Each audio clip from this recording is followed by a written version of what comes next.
Heavyweight, nilikuwa nimekuuliza swali la kumradhi kutokana na mitambo kutokuwa sawa, alikuwa limekamilika.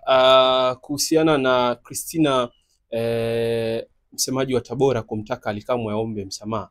Ni kwamba aliliona hili swala kwa ukubwa wake, ila kutokana na matani ya kimpira akamfanya Ally Kamwe kuona kuwa yuko salama katika yale aliyokuwa anayazungumza.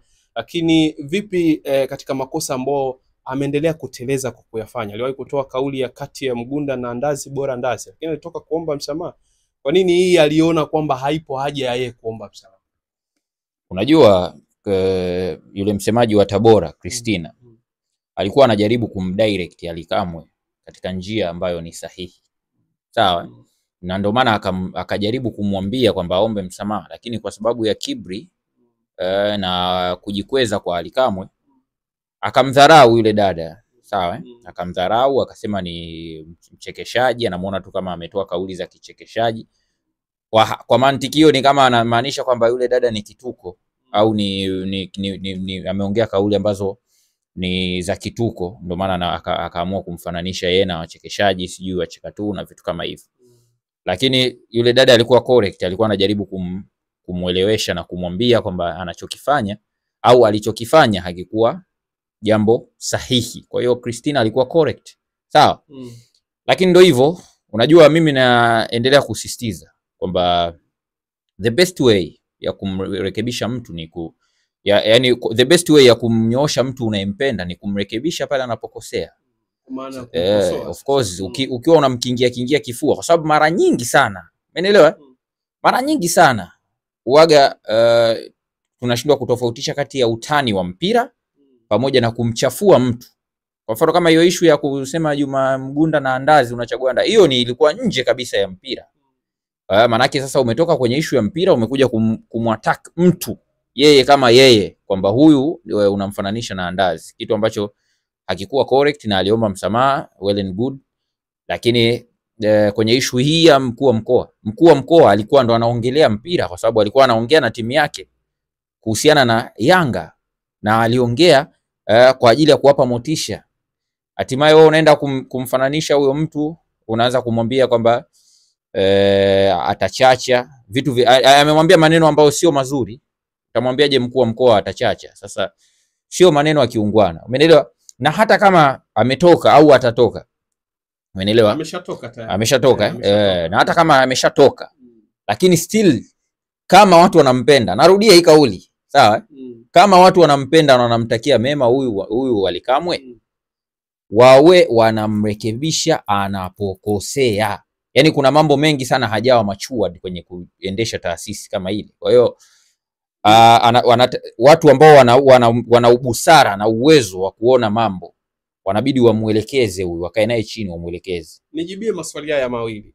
Nimeiona kauli, nimeisikia na kuona andiko sehemu kwamba viongozi wasijifiche katika kilemba cha chao walichonacho wanapoingia kwenye swala la mpira. Moja. Mbili, Young Africans katika eneo la uafisa habari ndio eneo ambalo linakumbana na changamoto nyingi zaidi.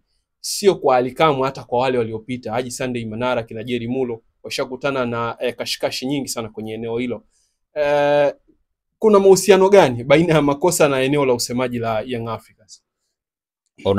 Nikianza na jambo la kwanza, sawa? Hilo andiko nimeliona, na kwa sababu wametumia reference ya hili tukio kati ya Paul Chacha ambaye ni mheshimiwa mkuu wa mkoa wa Tabora pamoja na msemaji wa Yanga Ally Kamwe, kama wametumia reference hii, basi wamemkosea heshima pia hao waandishi na wachambuzi ambao wamemwattack mkuu wa mkoa kwa kigezo kwamba yeye ndo ameingia kwenye mpira. Wamemkosea huyu mkuu wa mkoa kwa sababu mimi huwa napenda kutoa sababu, sisemi tu, lakini natoa sababu. Sababu ni kwamba ukisikiliza interview yote ya mkuu wa mkoa, hakuna sehemu ambayo amemshambulia Ally Kamwe. Hakuna interview yote nimeisikiliza mimi, hakuna sehemu ambayo mkuu wa mkoa amemshambulia Ally Kamwe individual kama msemaji wa Yanga. Alikuwa anazungumzia timu yake kuipa motisha, na akawazungumzia wapinzani ambao ni Yanga. Ally Kamwe asingeingia kwenye matatizo wala headline yoyote kama angezungumzia Tabora United as a team. Sio kuanza kumshambulia mkuu wa mkoa na kuongea maneno ya kejeli, ya kiburi na dharau.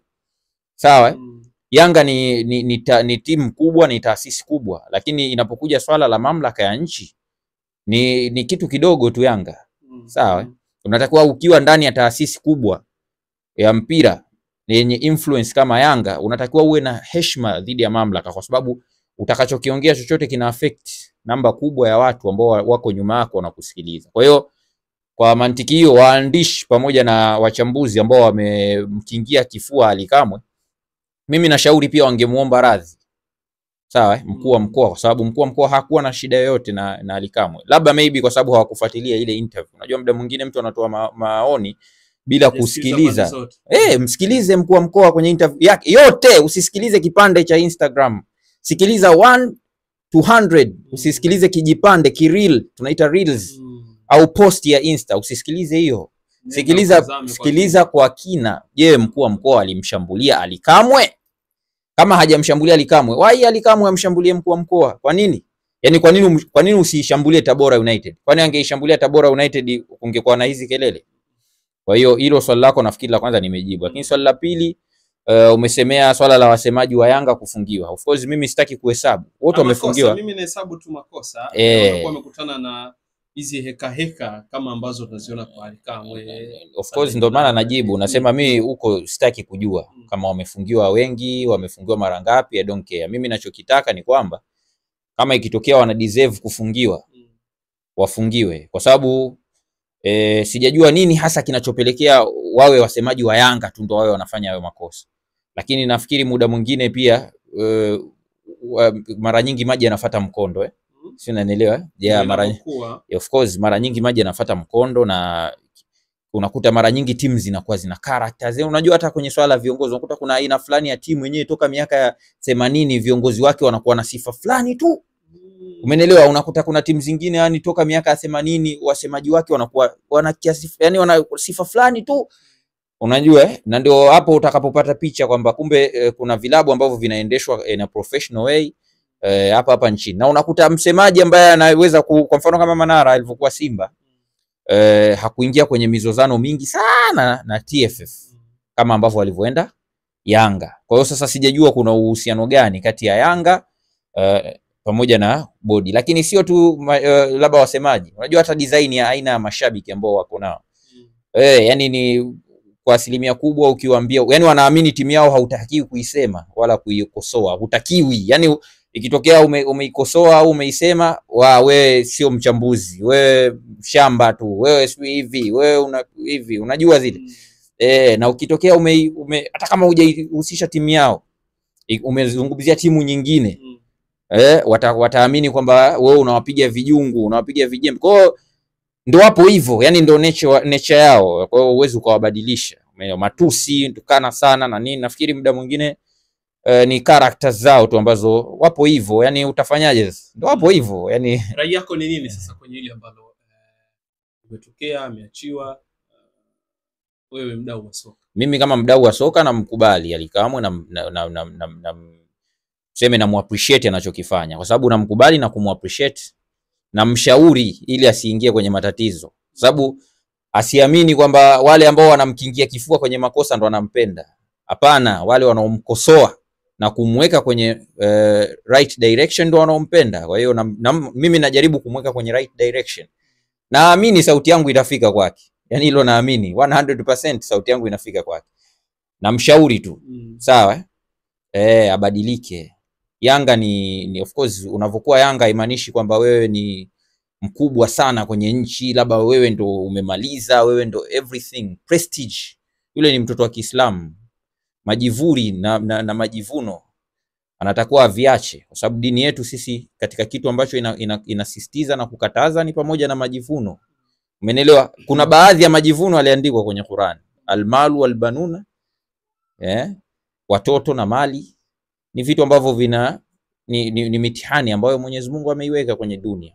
Lakini kuna majivuno, na mara nyingi majivuno yanaletwa na mali, kwa sababu pale Yanga manake utakutana na maslahi mazuri, utapata engagement kubwa, utapata wafuasi ambao automatically watakuzalishia kitu chochote kwenye maendeleo ya kipato chako, basi kuna mtengenezea majivuno. Lakini anatakiwa awe kwenye right direction, ajione kwamba yeye ni mtu wa kawaida kama walivyo watu wengine, na nafasi ambayo yuko yeye, kumbuka kuna watu wameshawahi kuwa kwenye the same position, sasa hivi hawapo, yupo yeye. Kwa hiyo kama waliwahi kupita watu, automatically naye hatakuwa wa mwisho, atapita wengine.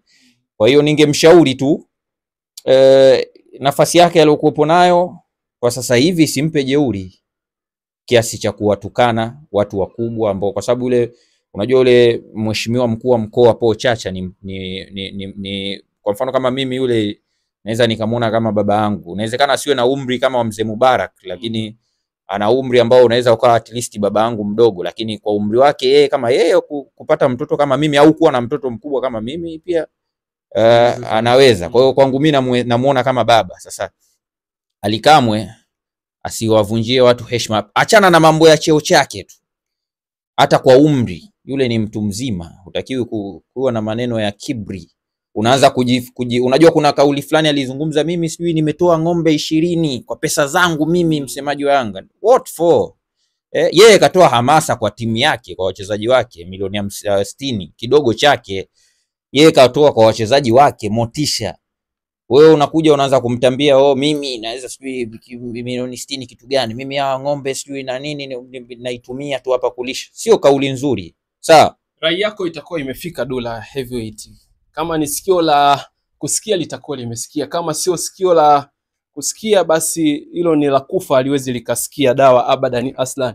Heavyweight, kwa dakika ambazo tumepata wasawa kuzungumza naye, tuseme shukrani sana.